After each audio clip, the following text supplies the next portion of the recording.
बिस्मिल्लाहिर्रहमानिर्रहीम अस्सलाम वालेकुम। प्रोग्राम पुख्तन सर आज़म इरफान खान। दुनिया के द कोरोना वायरस ना मुतासर मरीजान शुमेरा रस परस ज्यादगी और तरदे दमा टोल दुनिया के दावख 2 लखों ना ज़्यादा खलक द कोरोना वायरस ना मुतासर शवे दे तरदे दमा पटोल दुनिया के 1,78,000 ज़रा खलक द मरज द वजना अमल शवे दे कमंगा द पाकिस्तान शुमेरा गुरून दावख के पाकिस्तान के द मुतासर मरीजान शुमेरा हुआ ज़रा 300 था रसीदले दा और तरदे दमा योसल वो देर शे तनान पर पाकिस्तान के द वायरस द वजना शवी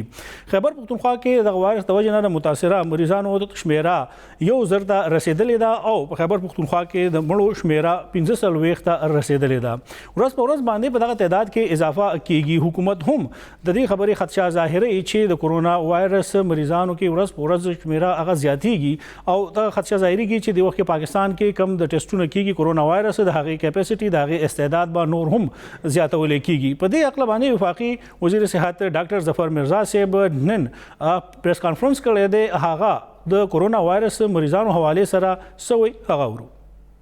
बतदरीज हर गुजरते हुए दिन के साथ हमारे टेस्ट करने की सलाहियत जो है कोरोना वायरस की वो बतदरीज बढ़ रही है। पिछले 24 घंटे में हमने 6,264 टेस्ट किए हैं। आपको मालूम होगा कि जब चंद हफ्ते पहले तक ये हमारी जो इस्तात थी वो बड़ी कम थी, लेकिन अब ये काफ़ी बढ़ गई है। ये हाईएस्ट नंबर है जी। सबसे ज़्यादा टेस्ट अभी तक जो इस वबा के हवाले से किसी एक दिन में जो हुए हैं वो 6,264 हैं और ये सबसे ज़्यादा है। इसी हवाले से मैं आपको ये भी बता दूं कि अब अल्हम्दुलिल्लाह पाकिस्तान में तकरीबन 10 लाख के करीब हमारे पास टेस्ट मौजूद हैं और आने वाले दिनों में अपने जो हमने तय किए हुए हदफ हैं कि इस महीने के आखिर तक रोज़ाना इंशाअल्लाह हम 20,000 से ज़्यादा टेस्ट किया करेंगे। यो म्याशुआ द कोरोना मरीजानों द शुमेरा रस परस बनते ज्यादा की और खदशा हुकूमत बार बार ज़ाहिर है चिदागी पर तादाद के नूर हम इजाफा के देशी चिकम मंसर सही अदाद शुमार ने हक़ा देना ज़्यादा दे वज़ीर आला सिंध हम पकपल प्रेस कॉन्फ्रेंस के वेली चढ़े यरा खुरीगी खो नाकोई सरा दुमरा इस्तेदाद निश्ता द टेस्टिंग अगाद दी मरीजानों सही शुमेरा मखे तराउली पौन सूबाई वज़ीर सेहत तैमूर सलीम जगला हम प्रेस कॉन्फ्रेंस दौरान के दा खबर कड़े वाज खैबर पख्तूनख्वा के दगा मरीजानों शुमेरा 10,000 हम ज्यादा के देशी खो चूँकि उस पूरे दुमरा खल को टेस्टों नहीं शवी जगह हगी सरा आगा एदाद शुमार मखेता न दे रागले परुन Mashriq TV programme cross road के द इतलात मुशीर अजमल वजीर हम हाँ खबर करे दा ची खैबर पख्तूनख्वा हुकूमत तरदे दमा पोरे अखपल कैपेसिटी न द बिल्ड करे ची ज़्यादा मरीजानों टेस्ट वो की आगा हम वही खैबर पख्तूनख्वा हुकूमत पदे अकलमानिकार के चले बाटियान ज़्यादती और आगे के रोज़ाना बुनियादों बांधे द ज़रो तनानो कोरोना टेस्ट कीगी हलबा सही मालूमात मखेता राजी अजमल वजीर सवेली दी आगाउर टेस्टिंग के मुंगडाओ को टेस्टिंग कैपेसिटी ज़्यादा और दा पदे के पदे टोल खबरों के सुमरा पीपीपी ज़रूरी थी दुमरा टेस्टिंग ज़रूरी है टेस्टिंग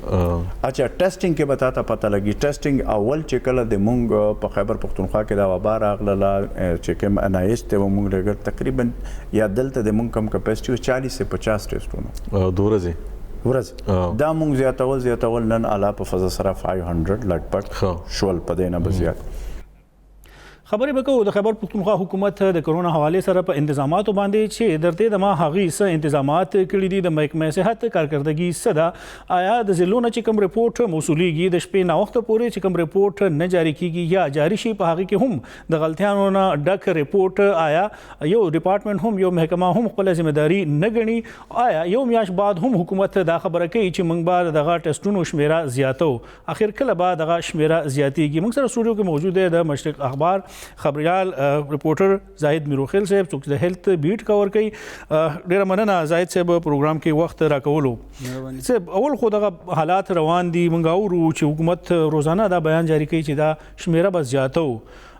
आया म्याश बाद हम मंगा खबर और दिन बाद हुकूमत दा शुमेरा ज्यादा पार कोशिशों न कई जमा पर ख्याल बने दल तो सिर्फ यो लेबार्ट्री दा आगा खैबर मेडिकल यूनिवर्सिटी के चकमा लेबार्ट्री दा दे लेबार्ट्री मख के दस टेस्टों ने दी कड़ी पहले जल बने दा डेंगी द पारा अबल काल दा शवे हुआ दा लेब आज़ाद कड़े शवे उस आगे लेब के टेस्टों ने की चूँकि किट्स समा पर ख्याल बने दा किट्स होम डेरा गटा मसाला दा او بل عرفان صاحب په یو ټیسټ باندې خرچه هم ډیره زیاته ده 3000 4000 نو دا یو غټه مسله ده چې اوسه پورې کم ټیسټونه شوي دي دا تقریبا 4000 یا 5000 نو دی باندې تقریبا 2 کروڑ روپے غالبا 100 پورې دی باندې خرچه شوی ده جی صرف موب ټیسټونه باندې بیا یو بل دی کوشش کړو چې پرایویټ کم نور کیپیسټي د داسې واکو په ډی خان کې یو سرکاري لیب کولو شي دغه شان سواد کې کولو شي مردان کې کولو شي او پېښور کې یو پرایویټ هسپتال له په حیدرآباد کې چې هغه کې دا ټیسټینګ سہولت کولو شي خو عرفان صاحب چونکه یوازې لیبارټري کولول نه دي د دې لپاره ډېر زیات شرایط دي او شرایط چې کم دي دغه لپاره نېشنل هیلث انسټیټیوټ چې کم دی د اسلام آباد چونکه هغه دغه د دبليو ایچ او ریکګنایز ده نو هغه برازي او هغه بیا دغه نه پس هغه ته اجازه ورکړي زما په خیال هغه یو دوره کړم د خو تر اوسه پورې په نورو لیبارټرو کې اوسه پورې ګورنمنت دا اعلان نه دی کړی چې نور لیبارټري پرایویټ یا سرکاري دي د لپاره ریکګنایز دي کنه دي دا یو غټه مسله ده زه چې کوم نظام دلته دوی د هیلث زموږ یو نظام موجود دی چې کوم بیا موږ روزانه بنیادونو باندې هغه موږ سره اعداد و شمار شریک کوي آیا اوس پورې حکومت ته د دې خبره احساس نه دی شوی چې کوم ریپورت مخې ته راځي هغه کې ډېرې زیاتې غلطیانې کیږي میاش نه زیات روزانه بنیاد باندې ریپورت جاری کیږي خو هغه د غلطونو ډک وي آیا الته خلک په صحت محکمه کې خپل ځمېداري اوس پورې نه تسلیمي یا په هغه کې ډېر زیات مداخلت دی یا په هغه باندې ډېر زیات دباو دی عرفان صاحب دوه څیزونه دي یو خو د دې لپاره یو 2 کاله مخکې یو پروجیکټ چالو شو سرویلنس ډیزیز ډیزیز سرویلنس ایمرجنسي ریسپانس اینڈ ډیزیز سرویلنس دغه مقصد هم دا و چې را د سپیشل قسم بیماریاں چې کوم راځي کوم چې دغه شان خطرناک بیماریاں دي دغه لپاره یو پروجیکټ چالو شي 2 کاله غپار پروجیکټ چالو نشو یو کالو سپورې چالو شو چې کله چالو شو خلک د غیره پر ټرند شو هغه کې یو دا مقصد مو چې دلته یو نظامی کمپیوټرایز او دغه په ذریعہ باندې به د سرویلنس کیږي په ډیشبورډ باندې او غیر سيزونه به دغه کیږي دغه لپاره ټریننګ زمو شو خو چې کله کرونا راغی او دغه د سٹارټ کېدو کار چالو شنو هغه ټایم کې هغه ټول دفتر بند کړی شو او خلک ټول ډایورټ کړی شو هیلث ډپارټمنټ ته چونکه هیلث ډپارټمنټ سره بغیر د زما په خیال باندې اوس چې کوم سیستم هغه سره موجود دی هغه سره 2 سیستم دي یو هغه سره ډیسټریکټ هیلث انفارمیشن سیستم دی جی چې دغه په ذریعہ باندې هغه ډیټا جمع کوي د هسپتالونو نه د میاشتې او د درو میاشتو په حساب باندې بل هغه سره یو تیز رفتار تنظیم چې کوم دی هغه د یو سی په شکل کې د ایمرجنسي اپریشن سنټر په شکل کې دی او دغه سنټر چې کوم دی دغه په ذریعہ باندې دی ډیټا جمع کوي نو چونکه هیلث اول پکارو چې عمدغه د دې چې کوم د منیجمنت د انفارمیشن لپاره د سترینثنګ کړي خو زما په خیال کې دغه چې کوم ډایورټ کړو یو سی ته دغه نظام کوم تاسو یادوي آیا هغه دلته چې کوم ډایریکټریټ دی یا هډ کوارټر به منګو وایو د صحت هغه د ټولو ډیسټریکټ سره دلته لینک دی یا کنیکټډ دی ځکه هغه معلومات په هغه ذریعہ باندې راځي بالکل عرفان صاحب د دې د سدي چې په هر ضلع کې د یو سی دفتر دي دا وایي چې را د هغه څخه کم معلومات کلیکټ کیږي هغه بیا دلته مونږ ته راځي او بیا دلته د مسله دلته عرفان صاحب دام را روانه ده چې په ډیرو ضلعو کې کم چې ډي ایچ اوز دي هغه ډیر لکه د ګریډ 20 او د ګریډ 19 خو تجربه کار خلک دي نو هغه په خپل الته یو نظام سیټ کړی دی په هر ضلع په سطح باندې هغه خپل یو ډیټا جنریټ کوي نو مونږ سره 35-36 ضلع دي بیا د قبایلی او ازلا دا مسله د چلته ټلیفونیک سیستم او د نور سیستم ټول خراب دی د سره رابطې نه کیږي نو دغه کم چې بندوبستي زمونږ ضلع دي دا غینه چې کوم ډیټا جمع کیږي اگر راځي دلته هیلث ډپارټمنټ ته سیپریټلی چې کوم ډیټا راځي او هغه ټول ډیټا بیا یو دی یو ځای جمع کوي زما په خیال باندې داسې یونیفارم پالیسی نشته دی چې د ټولو ضلعو لپاره یو قسم فارم او هغه سره پغې کې اندراج کوي بلکې هر یو دغه خپل ډیټا جنریټ کوي او ډیټا چې هیلث ډپارټمنټ ته راځي دغه نه مخکې هغه په سوشل میډیا او په دغه باندې جاری شي زه چې یو بل خبره یونیفارم پالیسی نشته دی نه د حکومت په هغه اداره باندې خپل کنټرول شته دی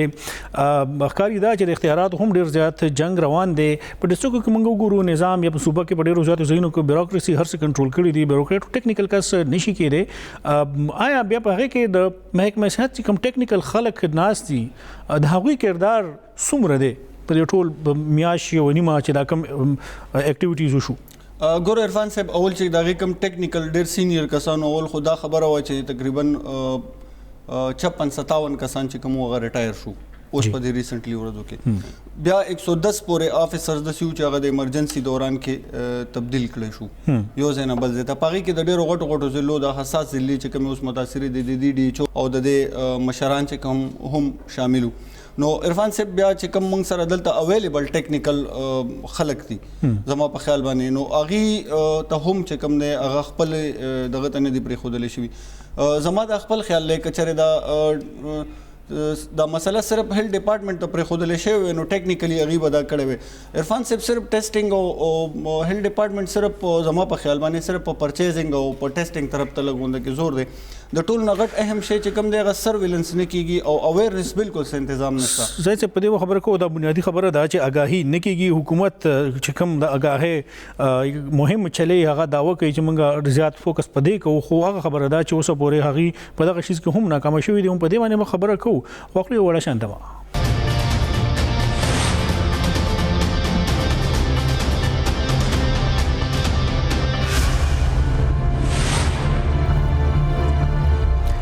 پروګرام کې بیا هر کله د کرونا وایرس حواله سره د حکومتي انتظامات هو جایزه اخلو. زید صاحب تاسو خبر کوله د سرویلنس د آگاهی چې کوم کمپاین چلی حکومت خدا داوا کوي چې موږ اوسه پورې ډیر ښه کمپاین وشلو موږ ډیر خلک ښه اویر کړل.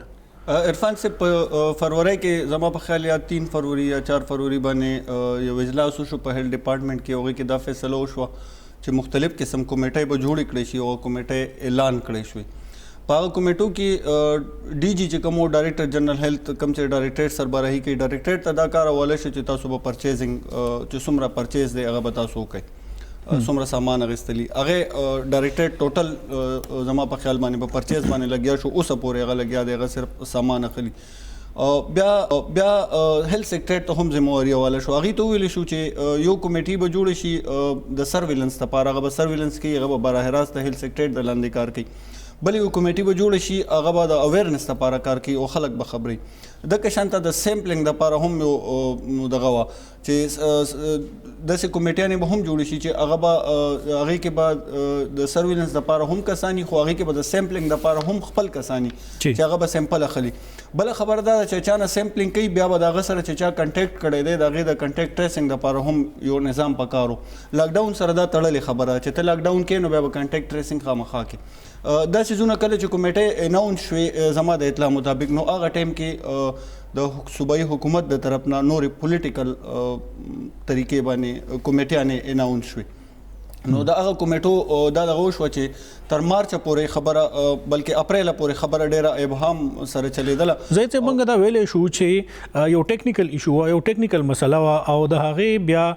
تحریک انصاف یا حکومت په سیاسي بنیادونو باندې د هغې چلولو کوشش وکړو. بالکل زما په خیال باندې دا ټوټلی اوس په سیاسي بنیادونو باندې چلیږي. دغه کمیټیانې چې کومې وې دغه چونکې جوړې شوې اول خو عرفان صاحب چې څومره کمیټیانې ډېرې جوړې شي حالات دومره خراب شو د کمیټو دومره زیات ضرورت هم نه چې کوم ټیکنیکل کسان و هغه ټیکنیکل کسانو نه دې ته پکار وی چې دې دغه اخیستی وي. دغه کمیټې چې کوم په سیاسي بنیادونو باندې بیا جوړې شوې او کوم دغه وکړو د هغې دا نتیجه راله چې چونکې ټولې په واټس ایپ باندې جوړې شوې وې نو دا 2 میاشتې هغه په واټس ایپ کې کمیټې چلیدلې. په اپریل کې اوس 4 ورځې کېږي چې دې هماغه ډیټا کلیکشن دپاره او د کیس تشخیص دپاره او د اویرنس دپاره یو قسم د خلکو د دغه دپاره لیبارټریز دپاره مسایل چې کوم دي د هغې دپاره دې کمیټیانې جوړې کړې. 3 ورځې 4 ورځې مخکې هغه باقاعده د هغې نوټیفیکیشن وشو. مطلب د مخکې چې کومې د کمیټې جوړې وې دا ټول په واټس ایپ لیول باندې چلیدله. اوس چې هغې کومې کمیټیانې جوړې کړې زما په خیال فلحال خو هغې لا هېڅ قسمه کار نه چالو کړی. د لیبارټرو والا چې کومه کمیټي جوړه شوې زما د اطلاع مطابق 2 ورځې مخکې هغې یو خالي اجلاس کړی دی او دغه کړی ده. عرفان صاحب مسله دا ده چې دوی دا اوس پکار دا وه چې په ټولو ضلعو کې کار چالو شوی وی. همدا دغه کمیټو د تاخیر د وجې دا مسله وشوه چې کوم ریپډ ټیمونه اوس جوړېږي په ضلعو کې دغه شوی دی چې د سرویلنس لپاره د خپل ټیمونه جوړ شي او بیا د ټیکنیکل ټیمونه هم هغې سره جوړ شي چې هغه هلته سیمپلینګ کوي او هغه هلته باقاعده د اویرنس یو سیسټم هم چلي یو خلک هم پوي او کنټیکټ ټریسنګ هم کوي. خو هغې کې هم چونکې یو د هیلث ډپارټمنټ فیصله وه یو پکې بیا د پولیټیکل فیصله راغله درېیمه پکې د فاټا چې کوم د زموږ قبایلي ضلعې دي د هغې ځان ته یو نظام دی د هغې ځان ته یو سیسټم دی. نو دا 3 واړه سیزونه متوازی چلیږي د هغې په وجه باندې په ضلعو کې موږ سره د سرویلنس او دغه اوسه پورې ریپډ ټیمونه چې کوم حکومت اعلان کوي چې ریپډ ریسپانس ټیمونه موږ جوړو نو هغه ټیمونه زما په خیال اوسه پورې د هغې پرونه پورې د هغې صرف چانبین کې د اوسه پورې لا اسم نشته او موږ 3 میاشتې تقریبا وشوې. هیڅ یو بل ډېر مهم خبره راځي چې کوم پوزټیو کیسونه راځي یقینا چې ډاکټران یا پیرامیډکس یا نرسز هغه په فرنٹ لاین باندې دي نو هغه زیات هغې نه متاثر کیږي. یو ډایریکټر صاحب هم ټیسټ پوزټیو راغلی او بیا هیلث ډپارټمنټ چې کوم احتیاطي تدابیر جاری کړي دي په هغې باندې خلک څومره عمل درآمد کوي په ډسټرکټ کې ډي ایچ او څومره اختیارمند دی څومره هغه سره د فیصلو اختیار دی چې کله ایمرجنسي ډیکلیئر شوې ده آیا چې کوم ډیپټي کمشنر دی د هغه نه بغیر ډي ایچ او سره فیصله کولی شي چې هغه ډېره زیاته مهمه هم وي؟ زما په خیال باندې اوس موږ وګورو نو دوه قسمه ایمرجنسي دي. یو خو ایمرجنسي نافذ کړی ده صوبایي حکومت خو هغې سره ورسره دي یو سرویلنس ریسپانس ایکټ چې کوم دی د 2017 د هیلث ډپارټمنټ هغې نافذ کړی دی چونکې د هغې د لاندې ټول اختیار چې کوم دی نو هغه ډي ایچ او ته اسپتال ایم ایس ته کنسرن چې کوم خلک دي د ډپارټمنټ هغې ته حاصل دی. پکار دا و چې زما په خیال باندې اوس ډېرې عرفان صاحب ډېرې خبرې داسې را روانې دي چې هغه ټوټلي د هیلث ډپارټمنټ چې کوم ګایډلاین د حوالې سره جاری دي د هغې نه بالکل اپوزیټ څیزونه روان دي او هغې کې دا د مړي ښخول هم چې کوم دی دا هم د هیلث ډپارټمنټ زما په خیال د هغې چې کوم ګایډلاینز دي دا د هغې بالکل اپوزیټ دی. څنګه چې د مړو ثابتول چې کوم دي چې دا د کرونا نه مړ دی که یا نه دی مړ دا کوم څیزونه چې روان دي زما په خیال دا هم د هیلث ایتکس چې کوم دي د هغې بالکل اګینسټ روان دي ځکه چې پیله یو سړي کې سیمټمز دي. زه څه همدې باندې موږ خبره کوو موږ سره دا وخت کې د امریکې نه د ډیوا ریډیو خبریاله منزه شهید د سکایپ د لارې شریکه ده د هغې نه پوښتنې کوو چې دا وخت کې د ټولو نه زیات متاثره ملک امریکا دی چې تر دې دمه 6,80,000 خلک هلته د دغه کرونا وایرس د وجې نه متاثره شوي دي 4,30,000 او 900 د پاسه خلک د هغې نه مړه شوي دي. دوه غټ ښارونه یو نیویارک یو نیو جرسي چې کوم ځای کې د ټولو نه زیات هلته مرګونه شوي دي. منزه شهید تاسو ته پروګرام کې هر کله وایو ستړي مه شئ جوړ په خیر عرفان صاحب. ډیره مننه. منزه د امریکې صورتحال به تاسو نه پوښتنې کوو هلته حالات ډیر زیات خراب روان دي د ټول نه زیات متاثره ملک امریکا دی د کرونا دغه وایرس راتلو نه بعد څه صورتحال دي؟ عرفان صاحب رښتیا هم امریکا چې دغه په نړۍ کې د کرونا وایرس څخه تر ټولو زیات اغیزمنه شوې ده او دا په دې معنی دی چې امریکا دا مهال د کرونا وایرس مرکز باندې بدل شوې ده. دلته تر څو شیبې وړاندې چې ما دلته کوم شمیرې چې کولې هغه د اغیزمن شوو خلکو شمیره څنګه چې تاسو هم وړاندې وویل د 6,80,000 ته رسېدلې ده او د دې نه 33,000 خلک په امریکا کې مړه دي. ګورئ دا ډیره لویه شمیره ده او که دا موږ د نورو هیوادونو سره پرتله کړو نو 10 برابره هم زیاته کېدای شي. لکه د مثال په توګه چین د کوم ځای نه چې دغه وایرس ټولې نړۍ کې خور شو هلته د اغیزمنو کسانو شمیر چې دی هغه 83,000 دی خو نورو هیوادونو کې هم دا ډیر خور شوی دی. په امریکا کې بیا تر ټولو زیات چې کوم اغیزمنه شوی ښار دی هغه نیویارک دی. هلته تر 200,000 هم زیات کسان په دې وبا اخته شوي دي او 11,500 خلک یوازې په دې ښار کې د دې وایرس څخه مړه شوي دي. هلته دلته نور هم په ډیرو ښارونو کې د نیویارک او ډي سي په ګډون اوس حکومت چې دی د کرونا وایرس د مخنیوي په خاطر دغه لاک ډاون یا ټول بندیز چې دی په ښارونو کې هغه تر 15 می پورې نور هم اکسټند کړی دی غځولی دی او حکومت ورته په بیلیونونو ډالرو بودیجه هم اعلان کړې ده چې دا به یو بیړنۍ بودیجه وي دلته به د کرونا وایرس د مبارزې لپاره کارول کیږي. طبي هم ورته په میلیونونو ډالرو بودیجه ایخه د صحت لپاره وزارت لپاره او په لکونو خلک دلته بیروزګار شوي دي دا مهال په ښارونو کې پرته د خوراکي توکو ټول دکانونه تړل شوي دي دفترونه بند دي ګڼ شمېر خلک د کورونو نه کار کوي. زموږ په ګډون چې رسنیو او په کار دی چې موږ سټوډیو کې اوسو او خپل کارونه زموږ ډېر تخنیکي کارونه هم دي ډېرې زیاتې ستونزې لرو خو بیا هم موږ ټول د کورونو نه دغه کارونه کوو سکولونه کالجونه رستورانټونه هر څه تړل. منزه شهید دارته وایي چې په امریکا کې دغه وایرس دومره زر څنګه خور شو هغه ټوله نړۍ د هغې نه متاثره شو دغه دوه ښارونه هلته ډېر زیات کیسونه را روان دي ډېر زیات په هغې کې مړي کیږي د دغه خورېدو وجه څه ده عرفان صاحب دا ډیره مهمه پوښتنه ده او هر چا نه چې لکه هر څوک فکر کوي چې ولې په امریکا کې دومره ډیر خور شو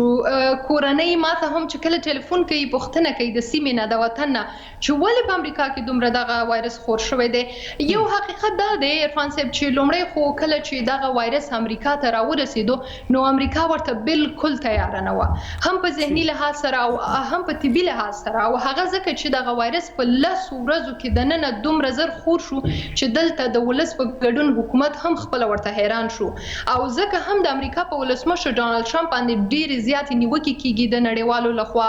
او چې ورته د صحت چارواکو د دغه وایرس د خورېدو خبرداري ورکړې وو خو د په وخت د دغه وبا د بچ کېدو لپاره قوي ګامونه نه و پورته کړي کورونا وایرس چې کله اروپا یا یورپ کې خور شو نو دلته امریکا ته ډیر په چټکتیا سره خور شو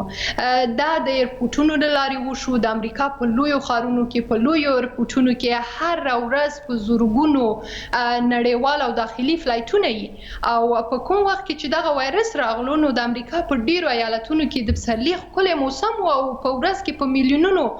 سیلانیان د نړۍ هر ګوټ څخه دلته راتلل نو تاسو پوهیږئ چې امریکا څومره لوی هیواد دی نفوس یې نږدې 300 میلیونه 10 لکو ته نږدې دی ډي سي نیویارک ټکساس کالیفورنیا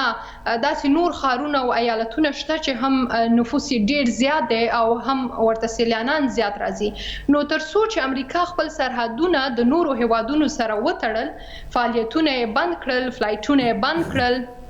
او په ښارونو کې لاک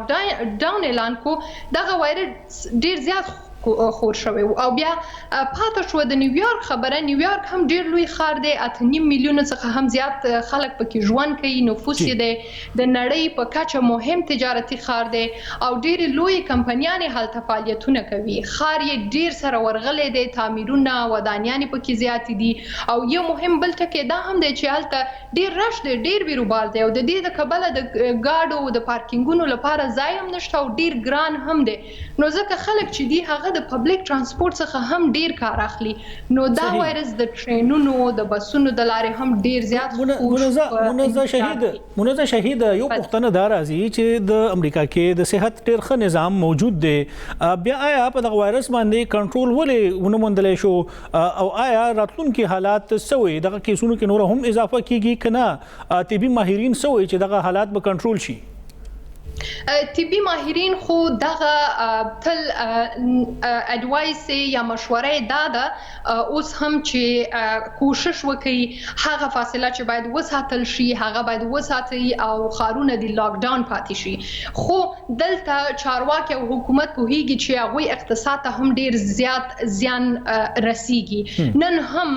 ولسمشر ټرمپ یو وار بیا یادونه کړې ده چې ډیر زر به موږ کوشش وکړو چې ښارونه د لاک ډاون نه راوباسو یعنی چې بیرته پرانیزو نو په دې باندې کوم چې روغتیايي چارواکي دي هغوی ډېرې نیوکې کوي هغوی وایي دا هیڅ امکان نه لري ځکه د دوی د روغتونونو صورتحال دا مهال ډېر زیات خراب شوی دی په ډېر ګڼ شمېر کې دوی ته ناروغان را روان دي ډېر مړي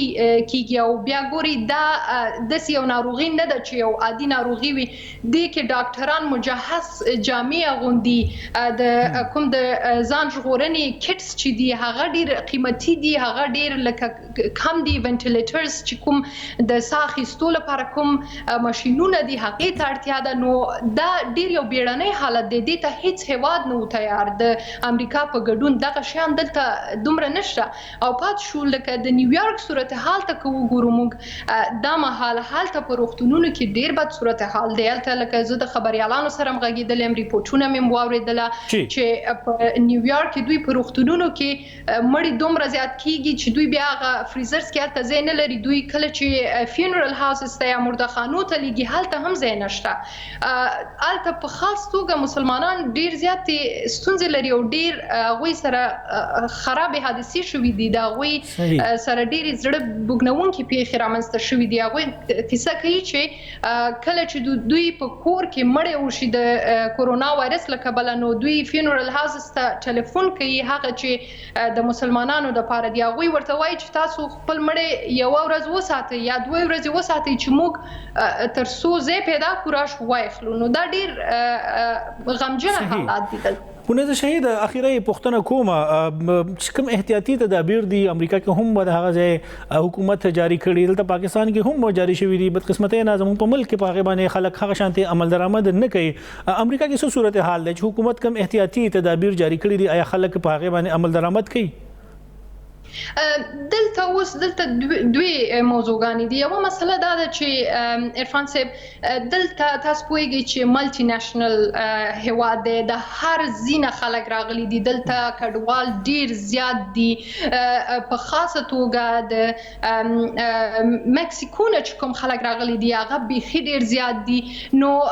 ځینې خلک دلته هم رواجونه دا لري چې هغوی د یو بل سره ډیر تګ راتګ کوي د خپل کورنۍ سره ډیر نږدې دي. د دې د کبله هم په امریکا کې لږ غوندې دغه د کورونا وایرس چې دی دا ډیر په تیزۍ سره چې خورېږي هغه دا دی چې ځینې طبقه خلک دي چې هغوی دغه احتیاطي ګامونه سم په پام کې نه نیسي. خو بیا هم دلته ډیر خلک احتیاطي ګامونه نیسي په خاص توګه مسلمانان چې کوم جماعتونه دي مسجدونه دي هلته د جمعې لمونځونو ته هم اوس نه ځي او که ځي هم او زیاتره مسجدونه دلته بند دي ټولې تړلي دي او په کور کې کوي. بله خبره دا د مسلمانانو دپاره دلته هغوی آنلاین جمع شروع کړي دي نو ډیر په ښه توګه خپل د جمعې لمونځونه هغه ټول آنلاین کوي. همداراز دلته کوم چې د امریکې دینی عالمان دي هغوی مفتیان دي هغوی دغه فتوی هم ورکړي دي چې تراویح چې دي هغه به هم په کور کې ترسره کیږي او دا به آنلاین دوی ترسره کوي. نو دغه یو څو ډیر ښه پوینټونه دي دلته خلک اوس ګیدرینګز نه کوي. زه په خپله لکه د کور نه ډیر وخت کیږي چې نه یم وتې 2 اونیو کې یو ځل ځمه سودا اخلم د کور او بس بیرته راځم لکه هیڅوک مې نه دي لیدلي. یوې میاشتې نه زیاته موده وشوه چې ما څوک نه دي لیدلي لکه چا سره نه یم ورغلی. نو خلک احتیاطي ګامونه اخلي پارټیان نه کوي یو بل سره لیده کاته نه کوي غونډې نه کوي. کله چې بهر وځي دلته د ماسکونو اغوستل مهم دی او هغه دلته جبري هم ګرځول شوی دی. صحیح. ډیره زیاته مننه منزه شهید دغه صورتحالونه د خبرولو په دغه اقلبانې به نورې هم خبرې کوو خوښلي وړه شانتما.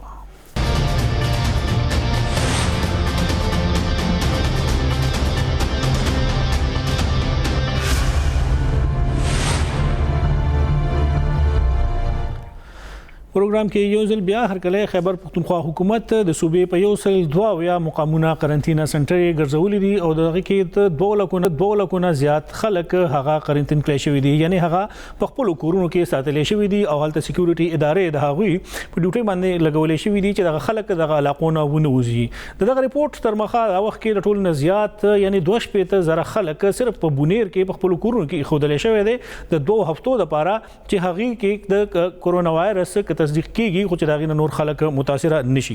په دا غلبانه به خبرې کوو موږ سره خیبر پختونخوا اسمبلی کې د عوامي نېشنل پارټي رکن اسمبلی او د غي صوبایي جنرال سیکریټري سردار حسین بابک صاحب ټلیفون د لارې موجود دي چې تعلق هم د بونیر سره دی. السلام علیکم سردار بابک صاحب.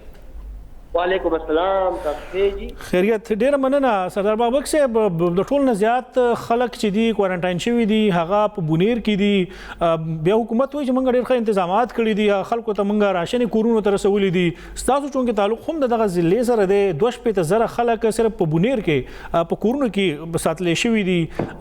آیا غني حکومت هغه ته ټولو ته تنظیمات صحیح دي راشن رسولې دي؟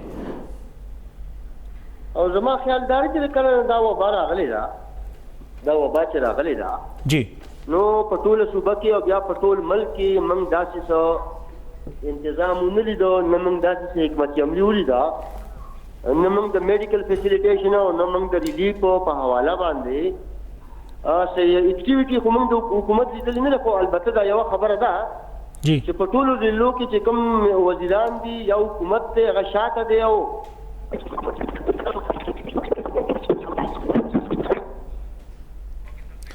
بخنه غواړو د سیګنالو مسله دا کوشش کوو چې د غي سردار بابک صاحب سره دوباره رابطه وشي.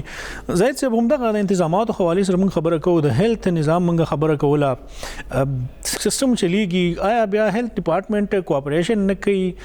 بیا خبره کوو چې آیا هغه کې د بهر نه خلک راغلي باغی باندې څه دباو دی څه مداخلت پکې کیږي؟ بالکل زما په خیال بابک صاحب هم دا خبره کول غوښتل چې کوم وزیران دي یا کوم نور چارواکي دي مشران دي هغه بالکل شاته دي او ضلعي انتظامیه چې کومه ده کوم چې ډیپټي کمشنر دي اسسټنټ کمشنر دي او ډیویژنل سطح باندې کمشنران دي هغه ډېر زیات اکټیو دي او ټول سیزونه د هغې په لاس باندې کنټرول کیږي او هغې سیزونه دغه کوي مینج کوي. زما په خیال باندې کوم چې ډي ایچ اوز دي او کوم چې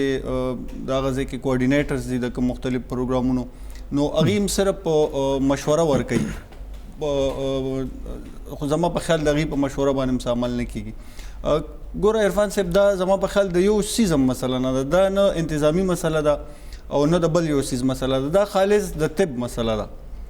دا صرف او صرف چې د سره چې د کم د طب ماهرین دي هغه به د سره پوهیږي نور دا د یو قسم مسله نه ده. زید صاحب هم دا خبره چې د طب مسله ده صرف به طبي ماهرین په دې خبره باندې پوهیږي آیا صوبایي حکومت په دې یو میاشت په دې یو نیمه میاشت کې چې کله نه دلته اولنې کیس راغلی دی کله نه په پاکستان کې د منګا سره تعلق لرونکي اولنې کس د دې نه مړ شوی دی آیا تر دې دمه پورې صوبایي حکومت دغه ټیکنیکل خلکو سره دغه طبي ماهرینو سره دغه ډاکټرانو سره سداسي میټینګز کړي دي سداسي د هغې نه پوښتنې کړي دي د هغې په احکاماتو یا هغې چې کوم ګایډلاینز ورکول غواړي یا سکیپ هغې باندې عمل درآمد شوی؟ عرفان صاحب دا اوس چې موږ کوم وبا کې روان یو زما په خیال اوس ټوټلی موږ صرف په انتظامی سایډ باندې لګیا یو صرف انتظامی سیزونه روان دي سرکولر کیږي نوټیفیکیشن کیږي په واتس اپ باندې پیغامونه کیږي په سوشل میډیا باندې روان دي. امتحان لا د هیلث ډپارټمنټ نه دی چالو د هیلث ډپارټمنټ اوریجنل امتحان ال چالو کیږي کله چې هسپتال ته مریضان راشي او ډیزاستر چې دی غټ ډیزاستر هغه به ال راځي کله چې هسپتالونه بالکل لاسو چت چې هسپتال زید صاحب موږ سره سردار بابک صاحب بیا موجود دی. سردار بابک صاحب همغه پښتنه حکومتي انتظاماتو په حق باندې تاسو خپل خبره کوله او چې موږ په دې پوه شو چې یو میاشت شو جی چې حکومت وایي چې موږ دا کار کړی دی نه په هغې انتظام باندې به انسان خبره وکړي نن خو ګوره په ټوله صوبه کې هسپتالونه بند دي واړه هسپتالونه بند دي لوی هسپتالونه بند دي سرکاري هسپتالونه بند دي غیر سرکاري هسپتالونه بند دي کلینیکونه بند دي یعنی د کورونا په حواله باندې خو موږ د ټیسټ ته تاسو وګورئ چې یوه میاشت شوه یوه میاشتو ټولې دنیا خپل ټیمونه جوړ کړي دي او ټیمونه یې کینولي دي او هغوی د دې علاج دپاره لګیا دي ریسرچ کوي او موږ چې کوم ماشین جوړ دی کمپنۍ جوړ کړی د ټیسټ لپاره موږ په یو میاشت کې هغه ماشینان وانغستی شو موږ په هسپتالونو کې ډاکټرانو ته او پیرامیډیکل سټاف ته خلک اپنی مدد آپ باندې چې کوم دا پی پی ایز دي دا پرسنل پروټیکټیو اکوپمنټ چې کوم دي هغه حکومت ورنکړه هغه هم خلک یا ډاکټرانو یا پیرامیډیکل یا مخیر حضرات راځي او دغه هسپتالونو کې ورکوي یا تاسو دې ته وګورئ چې ریلیف حکومت څه ورکړي د کم څیز قیمت کم شو پټرولیم مصنوعاتو ته تاسو وګورئ چې په ټوله دنیا کې مارکیټ دې ځای ته راغلی دی چې د دنیا د مارکیټ د ریټ مطابق نن په کار دا ده چې پټرول دلته په 50 روپۍ لیټر وي هغه هم نن په 112 او په 113 او په 109 په دغه باندې مثال هغه پټرول چې دی هغه خرڅېږي یعنی په دې وخت کې په دې سخت وخت کې هم حکومت دا مناسب نه ګڼي چې ګنې د خلکو نه ناجایزه پیسه ونه ګټي او خلکو له دې ورکړي. دویمه دا چې تاسو ریلیف ته وګورئ یعنی څه ریلیف موږ یادولی یا تک کورنټاین شو لاکډاون هلته وشو نو هلته د حکومت د طرف نه کوم ریلیف اکټیویټي چې ده دا هلته شوې ده. دویمه دا چې زموږ د صوبې په کراچۍ کې په حیدرآباد کې په نورو ښارونو کې خلک ته یعنی د کراچۍ نه موږ ته پښتانه ټلیفون کوي چې په 55,000 روپۍ باندې یو ګاډی کوي او چې په کم ځای کې راځي نه پولیس ته نه پیسې علي هر چیک پوسټ نه پولیس پیسې علي موږ دا خبره د حکومت په نوټس کې راوسته چې د سن وزیر اعلی سره خبره وکړه د بلوچستان وزیر اعلی سره خبره وکړه د پنجاب وزیر اعلی سره خبره وکړه د خپل ترانسپورت تنظیم وکړه چې کوم تبلیغیان ورونه په کومو کلو کې په کومو علاقو کې د ملک په مختلفو برخو کې دي هغه په عزت طریقه باندې او په یو طریقه باندې خپل ځایونو ته راوړل او چې کوم احتیاطي تدابیر دي د هغې د لاندې کورنټاین کا لس ورځې کوي 14 ورځې کوي ښه بهر دنیا کې ته وګوره نن د خلکو نوکرای ختمې شوې انډیوالۍ مسلې دي ورته د رهایش مسلې دي د کرایې مسلې دي نو ډېرو لویو مسلو سره خلک مخ صحیح ډیره زیاته مننه سردار حسین بابک صاحب زید صاحب همغه خبر راځي چې کوم حکومت انتظامات دي بار هغه داوا کوي خبرې دوا کې دي چې په دې وخت کې انتظامات یا انتظامی امور باندې زیات فوکس ته هغه روان دي طبي ماهرین یا طبي خلکو چې دینو هغه نه دي خو آی حکومت د ډاکټرانو نه د ټیکنیکل خلکو نه مشورې هم اغستې دي تر اوسه پورې د خلک راغوښته کړی دي عرفان صاحب دا یو واجبه ده کې ایمرجنسي ده چې د هیلث کم سټاف ته د هیلث کې دنم ډیر خلک د یو دوه درو سيزونو ډیر مخالفت کوي چې دا ټیک نه دی روان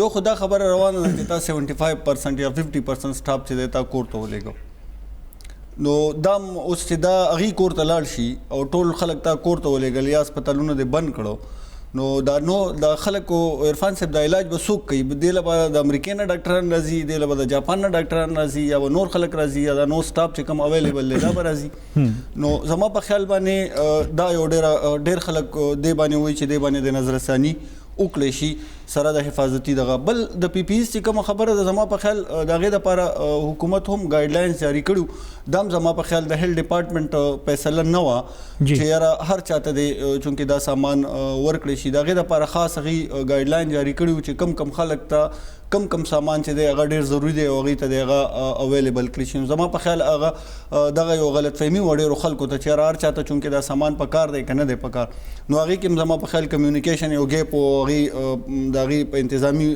غلطي و دغه هغه نه کړی شو نو عرفان صاحب د صلاح خبره خدا دا چې کم مونږ ګورو چې کم غټ پروفیسوران دي دلته او کم ماهرین دي دلته خاص کر کم چې د پیپړو ماهرین دي یا نور ان ټي والا کسان دي نو دغه کسان ټول زما په خیال په اوس هغه ټول خپل مشورې چې دی هغه په بلاګ باندې یا په فیسبوک باندې خلکو ته ورکوي ځکه دا غینه دا ظاهريږي چې ګورنمنت چې د صوبایي حکومت یا هیلث ډپارټمنټ هغه بالکل نه دی دغه غسي ګراوند باندې نه دی غسي او حاضر سرویس کم کسان چې کم دي هغه کې بعضی خلک د سيدي په بعضی غټو هسپتالونو کې چې هغه د پلازما باندې چې اوس کومه تجربه کیږي دا غیر لپاره یو کمیټي جوړه شوې ده خو زما په خیال هغه ته مو سپورلا خاص د دغه نه شوی بل مونږ اوریدلو چې د باندې ریسرچ روان دی چې آیا دا څنګه خوريږي مونږ دا ویل چې دا د بار ملک ناراضي خو اوس هیلث ډپارټمنټ چې کوم دغه جاری کړي نو ډیر افسوسناک دي چې 77% خو دا دلته خپل خور شوی 85% خو دا خپل لوکل خور شوی دی مطلب دا وایرس دلته موجود وو اول نه خلکو کې یا وو یا بس راغله مونږ ته پته نه لګیدله صحیح نو دا یو مسله عرفان صاحب ما تاسو ویل چې ډیزاستر خو به الله راځي د هر څه چې هیلث ډپارټمنټ کې زما په خیال د لپاره کې چې هسپتالونو ته خلک راونه رسیږي په هغه تعداد باندې کني که تاسو ګوره په هر یو وارډ کې موږ سره هر یو ګوره ټول هسپتال خو ته کوارنټاین خلکو ته د خلکو ته نشي کورونا والا ته ورکول سپیشل هسپتال تاسو سره ځان ته یو نشته چې 500 بیډ یا 400 بیډ هسپتال دي په دې هسپتالونو کې به ته میډیکل وارډونه غي ته خالی کې نو میډیکل وارډونو کې 15 بیډ زیات نه زیات 10 8 10 بیډونه دي نو که دغه حساب باندې وکړي چې زما په خیال د ټول نه زیات بوج دی دا په دې درو په خور چې دا کوم هسپتالونه دي په دې درو غټو هسپتالونو به ډېر غټ بوج راځي او دې سره بیا زما په خیال هسپتالونو برستو بیا انکار کوي چې موږ سره نشته زه چې ډېر زیات مننه پروګرام وخت ختم دی هم هغه حکومتي انتظامات هغه شانتي نه دي کم چې پکارو خو ژوند وی کاروبار به هم وی نوکری به هم وی خوشحالیانه به هم وی چونکه دا کرونا وایرس علاج نشته احتیاط علاج دی او احتیاط داري چې یو بل نه فاصله ساتل پکار دي نو حاله به موږ محفوظ یو اجازه راکړئ الله پامان